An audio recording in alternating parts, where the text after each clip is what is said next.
Sir ఎందుకు మాకేమిచ్చింది మీకు తెలుసు. ఇస్తాడు రేపు ఉంది కదా అవకాశంలో ఉంటది. ఏం తొందరలా లేదు సార్ మాకు ఆ రోజు ఇచ్చిన ప్రామిసులకి తప్ప చిన్నదైనా పెద్దదైనా మాకు వచ్చారు. మేము ఇట్టే ఉండి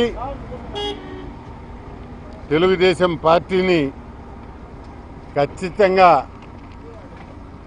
నెల్లూరు 2 అయినా 3 అయినా తెలుగుదేశాన్ని అభ్యర్థి ఎవరైనా సరే గెలిపించి తీసుకొచ్చే బాధ్యత నాదని చెప్పాను.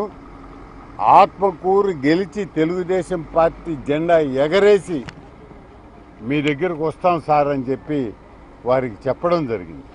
ఇది మా అభిమతం, ఇది మేము చెప్పాలనుకున్నది. అంతేగాని అందరూ అనుకున్నట్టు అది చెప్పాడు ఇది చెప్పాడు అనేది ఒకరి మీద సాడీలు చెప్పే పని లేదు. మాకు పనులు కాలేదనేటటువంటి ఆక్రోశం లేదు. మాయ రాజకీయాలు, ఒకరి పెన్షను, ఒకరికి సీఎం రిలీఫ్ ఫండ్, ఈ తప్ప మాకు ఇంకా వేరే పనులే ఉండవు సార్ ముఖ్యమంత్రి.